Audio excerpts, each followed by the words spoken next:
तो साथियों, आज के इस वीडियो हम क्या क्या देखने वाले हैं, पहले सिलेबस से हम देख लेते हैं, क्योंकि आपको थोड़ा समझने में परेशानी हो सकती है। क्योंकि मैंने हड़बड़ी में ये पीडीएफ बनाया है, क्योंकि तबीयत बहुत ज़्यादा ख़राब था और बनाना था, तो मैंने सोचा चलो जल्दी कर सकते हैं। तो यहाँ बहुत सारी चीज़ों को मैंने मिक्स कर दिया है। यहाँ पे हम आज पढ़ेंगे साथियों, ये वाला पार्ट्स पढ़ेंगे, पूरा पार्ट्स ये आपको मिल जाएगा। और साथ ही साथ इसमें जो प्रभावित करने वाले कारक है ये भी मिल जाएगा। और दूसरी बात साथियों, जो 7 नंबर का है क्वेश्चन, 7 नंबर का विकास के पहलू से पूरे चीज़ें मिलेंगी आपको इस भाग में। इसको छोड़ करके ये आपको दिख रही है, नैतिक विकास को नहीं बता पाऊंगा मैं अभी, और ये वाला भाग मैं नहीं बता पाऊंगा। लेकिन यहाँ से यहाँ तक का आपको पूरी चीज़ें, यहाँ से यहाँ तक पूरी चीज़ें यहाँ इस वीडियो में मिलेगा। लेकिन ये यदि वीडियो लंबा बनता है तो हम 2 पार्ट्स में कर देंगे इसको। लेकिन यकीन मानिए आपको बहुत मज़ा आएगा और बहुत चीज़ें जो आपको सीखने मिलेंगे, ऐसा मेरा मानना है। तो चलिए शुरू करते हैं। मैं हूं पीके साहू, मेरे यूट्यूब चैनल में आप सभी का स्वागत करता हूं। यहाँ पे मैंने लिख दिया है, आपको इसमें मिलेगा शारीरिक, संज्ञानात्मक, सामाजिक, संवेगात्मक विकास। देखो, शारीरिक, संज्ञानात्मक, सामाजिक और संवेगात्मक विकास मिलेगा। स्थूल क्रियात्मक, सूक्ष्म क्रियात्मक कौशल मिलेगा। विकास को प्रभावित करने वाले कारक मिलेगा। विकास के पहलू में आपको शारीरिक व गत्यात्मक विकास भी मिलेंगे। मतलब इसमें बहुत सारी चीज़ें समाहित मैंने कर दिया है। मिक्स रूप से मान के चलिए, इसको सिलेबस वाले यदि आप पढ़ाते हैं तो बहुत मुश्किल जाता है, तो मैंने फैक्ट चीज़ को यहाँ पे डाल दिया है ताकि आपको मज़ा आए और समझने में आसान हो और जल्दी से कवर भी हो जाए। तो सबसे पहले हम देखते हैं शारीरिक और गत्यात्मक विकास के बारे में। ठीक है, तो इसमें हम विकास के सिद्धांत के बारे में देखेंगे। तो आपको पता होगा कि विकास क्रमिक और प्रगतिशील होता है और इसका परिणाम स्वरूप जो परिवर्तन आते हैं वे लंबे समय तक टिके रहते हैं। आपको पता है विकास जो जन्म से लेकर जीवन पर्यंत चलती रहती है। तो यहाँ पे हम शॉर्टकट सीधा फैक्ट चीजें हम चलते हैं। विकास की दिशा, प्रश्न बहुत बार पूछा जा चुका है, विकास की दिशा के संबंध में कैसे पूछते हैं, आपको चलते हैं। शारीरिक व गत्यात्मक विकास 2 दिशाओं में होता है। कितनी दिशाओं में होती है? 2 दिशाओं में होती है। एक तो होता है, एक दिशा सिर से पैर की दिशा में होती है, सिर से पैर की दिशा में होता है। और दूसरी जिसे बोला जाता है सिफेला कार्डल भी कहा जाता है। ध्यान रखिएगा, विकास की दिशा 2 दिशाओं में होता है। एक तो सिफेला कार्डल, यदि यही नहीं लिखा रहेगा तो सिफेला कार्डल लिखा रहेगा। और दूसरी दिशा है शरीर के मध्य से बाहर की दिशा, शरीर के मध्य से बाहर की दिशा में होती है, जिसे प्रोक्सिमोडिस्टल कहा जाता है ना। तो आपको प्रश्न पूछेंगे, विकास की दिशा होती है सिफेलोकार्डल, दूसरा प्रोक्सिमोडिस्टल, तीसरा ए व बी दोनों या इनमें से कोई नहीं। तो आपको इसको लगाना, आपको याद रहना चाहिए। तो यहाँ पे आगे चलते हैं। सिर से पैर की दिशा वह क्रम है जिसमें सबसे तेज विकास सिर से पैर की दिशा में होता है। ध्यान रखिएगा, सिर से पैर की दिशा में चलते हैं तो सबसे ज्यादा विकास कहाँ होता है? सिर में होता है, उसके बाद पैर की दिशा में होता है। शारीरिक भार, ऊंचाई, नाक नक्शे में परिवर्तन क्रमशः ऊपर से नीचे की तरफ ही होते हैं। जो भी परिवर्तन होगा, भार होगा, ऊंचाई, जो भी जैसे भी होगा, ऊपर से नीचे की ओर ही होगा, है ना। उदाहरण के तौर पर गर्दन से कंधे की तरफ, धड़ की तरफ, फिर गर्दन से कंधे की तरफ आएगा, फिर धड़ की तरफ आएगा, अंततः टांगों वाले हिस्सों में परिवर्तन होते। अब धीरे धीरे कहाँ चला गया वो? टांगे तरफ। कहने का अर्थ है पहले आपके कंधा होगा, फिर धड़ होगा, फिर टांगे होगी। यह पैटर्न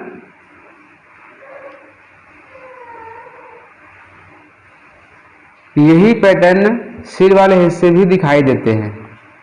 सिर के ऊपरी हिस्से जैसे आंखें और दिमाग, सिर के ऊपरी हिस्से में क्या है? आंखें और दिमाग है। निचले हिस्से जैसे जबड़ा की तुलना में तेजी से बढ़ते हैं। यदि आपको पूछे कि सिर वाले हिस्से में सबसे पहले कौन मतलब बढ़ते हैं, तो उसके जो हिस्से होती है, दिमाग वाला हिस्सा और आंखें वाले हिस्सा पहले होता है, उसके बाद जबड़े वाले हिस्सा बाद में होता है।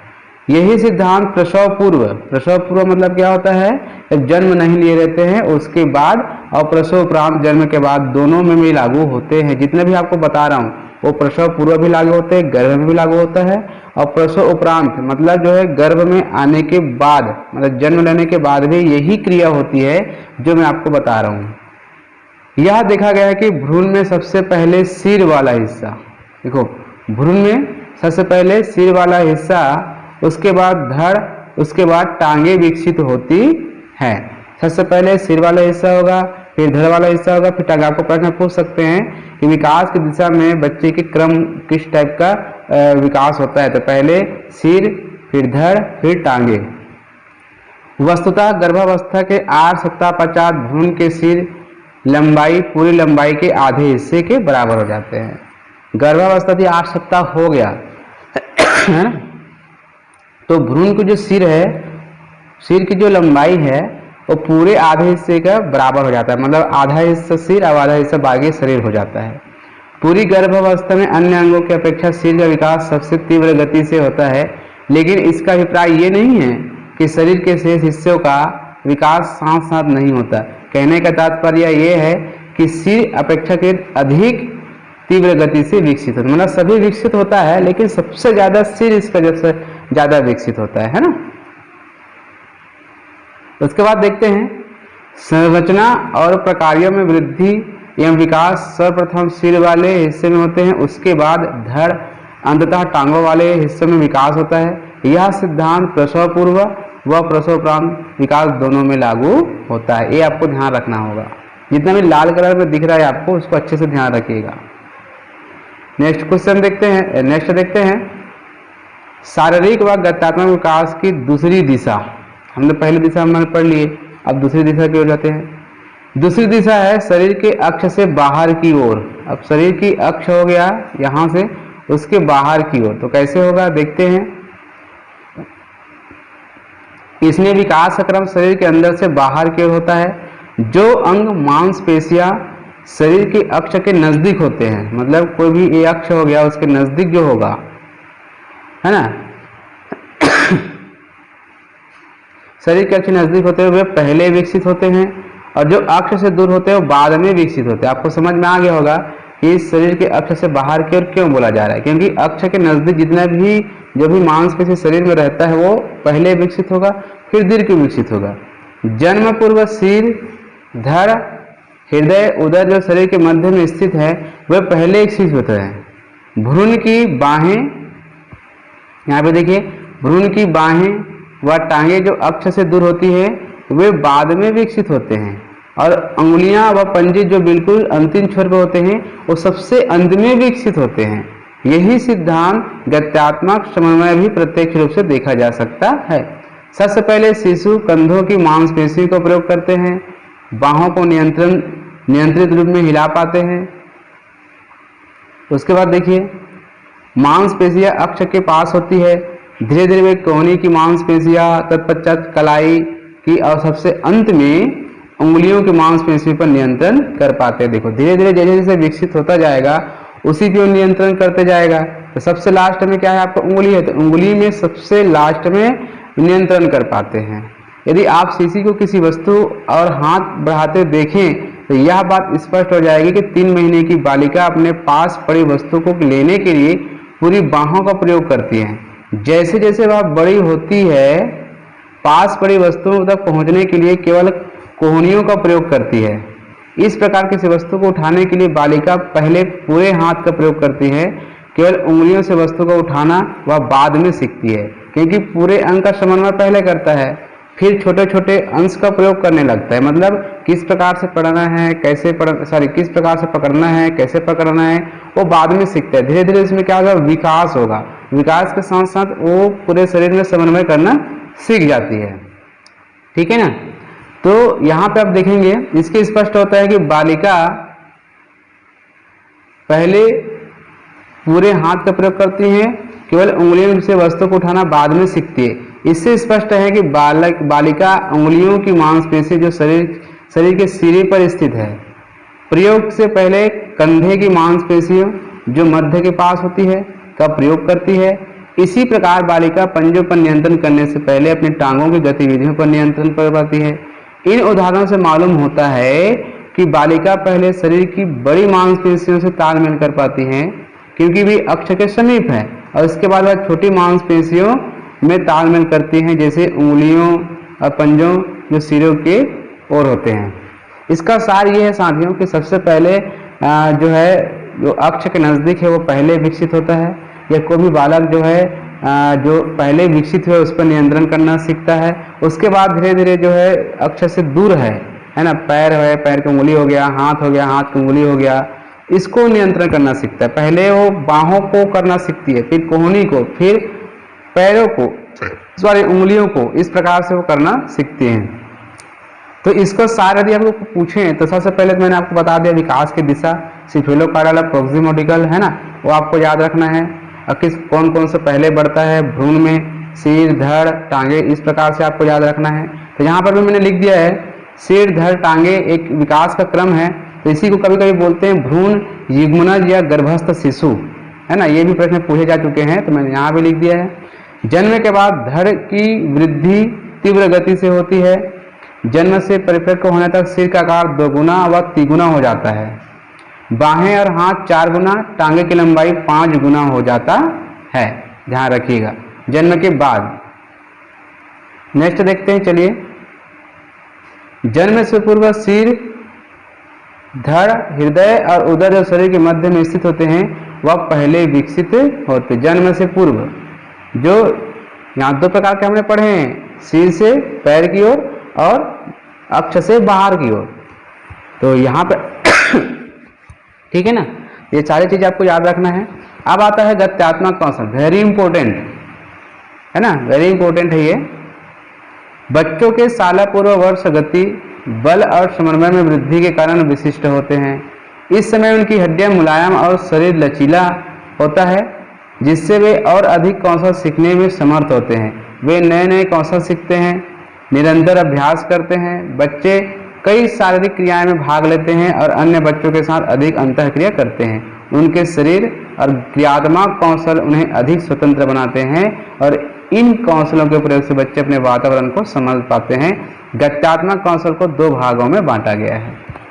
गत्यात्मक कौशल का मतलब होता है जिसे हाथ पैर के माध्यम से कर पाना, चल पाना, दौड़ पाना, खा पाना, बोल पाना, ये सब क्या होते हैं, गत्यात्मक कौशल के अंतर्गत आता है। इसको भी 2 भागों में बांट दिया गया है।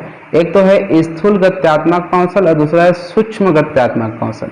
बहुत इंपॉर्टेंट है साथियों, इसको बिल्कुल स्किप मत करिएगा, क्योंकि यहाँ से क्वेश्चन बिल्कुल पूछते हैं।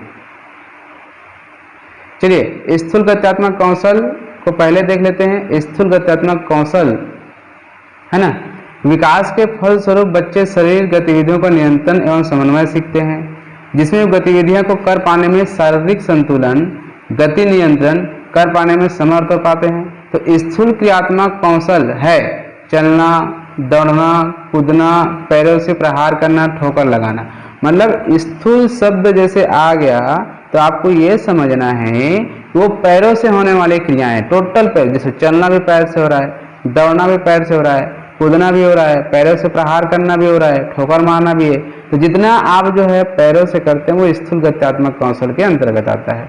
स्वयं पैदल चल पाने की योग्यता बच्चों में आत्मनिर्भर पैदा करती है। यह 11 से 15 माह की आयु के दौरान बच्चे बिना किसी सहारे के चलना शुरू करते हैं।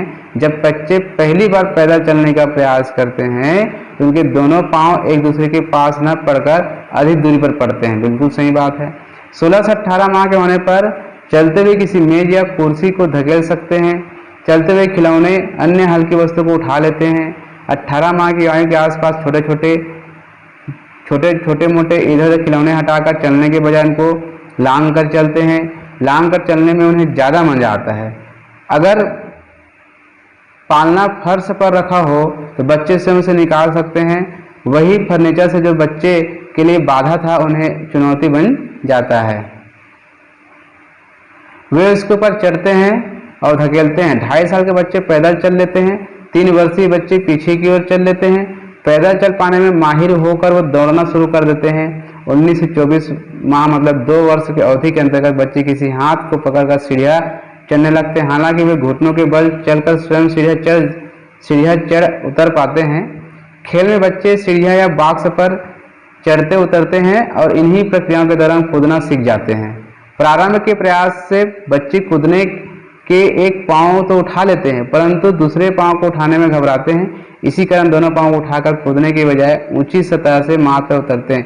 3 वर्ष के बच्चे को गेंद फेंकने और पकड़ने वाले खेल अधिक रुचिकर लगते हैं। इसका मतलब ये हुआ कि स्थूल गत्यात्मक कौशल जो 3 वर्ष के अंतर्गत पूरी तरह से आ जाते हैं और देखो आपने यहाँ पे क्या सीखा कि बच्चे कैसे दिन प्रतिदिन माह जैसे बढ़ता जाता है, क्या क्या सीखता है। हम 11 से 15 माह में क्या कर सकता है, 16 से 18 माह में क्या कर सकता है, 19 से 24 माह में क्या कर सकता है, सारी चीज़ें मैंने स्थूल गत्यात्मक कौशल में आपको बताने का प्रयास किया। और स्थूल गत्यात्मक कौशल कौन सा है आप देख सकते हो, चलना, दौड़ना, कूदना, पैरों से प्रहार करना, ठोकर लगाना, ये स्थूल गत्यात्मक कौशल के अंतर्गत आता है। उसी प्रकार से हम सूक्ष्म क्रियात्मक कौशल के बारे में देखते हैं। तो साथियों यहाँ पे बालिका संसार के बारे में सीखने के विभिन्न प्रयासों से वस्तुओं को उठाने, पकड़ने, जांच परखने करने की क्रियाएं भी शामिल होती हैं। जैसे जैसे बालिका हाथ और उंगली को क्रिया में समन्वित और नियंत्रित होते हैं, वह वस्तुओं को संभालने और जोड़ तोड़ मरोड़ करने में निपुण हो जाते हैं। बिल्कुल सही बात। अब देखो यहाँ क्या चीजें आ रही है, सूक्ष्म क्रियात्मक कौशल। इसमें उसमें तो हमने ठोकर मारना, चलना, दौड़ना हमने सिखाया, बताया। अब यहाँ पे देखो क्या हो रहा है, उठाना, पकड़ना, जांच करना, ये किससे होगा, ये सारी चीजें जो है हाथ से होगा, उंगलियों से होगा। तो ध्यान रखिएगा, सूक्ष्म क्रियात्मक कौशल जितने भी उंगलियां हाथ से होने वाला चीजें हैं वो सूक्ष्म क्रियात्मक कौशल के अंतर्गत आएगा, है ना। 13 से 36 माह की अवधि के दौरान बच्चे अपने हाथों का प्रयोग अधिक कुशलता से कर पाते हैं। वे अपने छोटी छोटी वस्तुओं को बेहतर ढंग से उठा पकड़ सकते हैं। परिणाम स्वरूप वे कई ऐसे कार्य कर लेते हैं जो कि पहले उनके लिए कठिन होते थे। पकड़ना, 15 माह के बच्चे वयस्कों के भांति अंगूठे, कनिष्ठिका उंगली को चीज़ों को पकड़ सकते हैं। कनिष्ठिका उंगली और अंगूठे से किसी वस्तु को पकड़ पाने की योग्यता बहुत महत्वपूर्ण है और हम इसका प्रयोग दैनिक जीवन में कई कार्य जैसे लिखने, बटन बंद करने या खाना खाने के लिए करते हैं। ठीक है ना। इस वायु वर्ग के बच्चे बटन, कंकड़, बीज जैसी छोटी वस्तु को सफलतापूर्वक उठा सकते हैं। बच्चों के पकड़ने के कौशल का खाने की जीत का विकास होता है। 3 वर्ष के होने तक वे बिना गिराए खाना खा सकते हैं और पानी पी सकते हैं।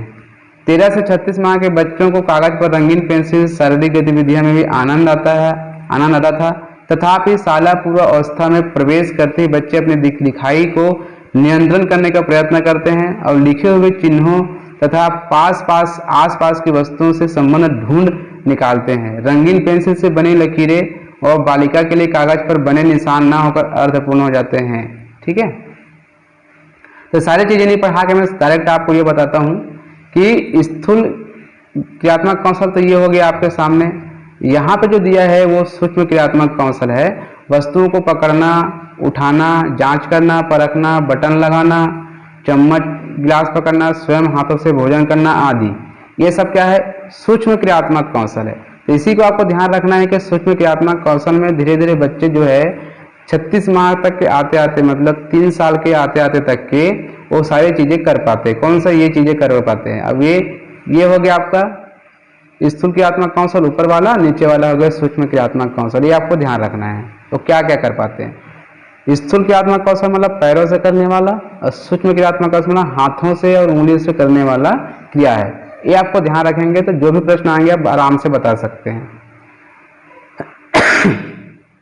तो साथियों आज के वीडियो में बस इतना ही बता पाऊंगा, वीडियो बहुत लंबा बन जाता है। नेक्स्ट वीडियो हम देखेंगे, देखो यहाँ पे और है लगभग इसका 2 से 3 वीडियो और बनेगी।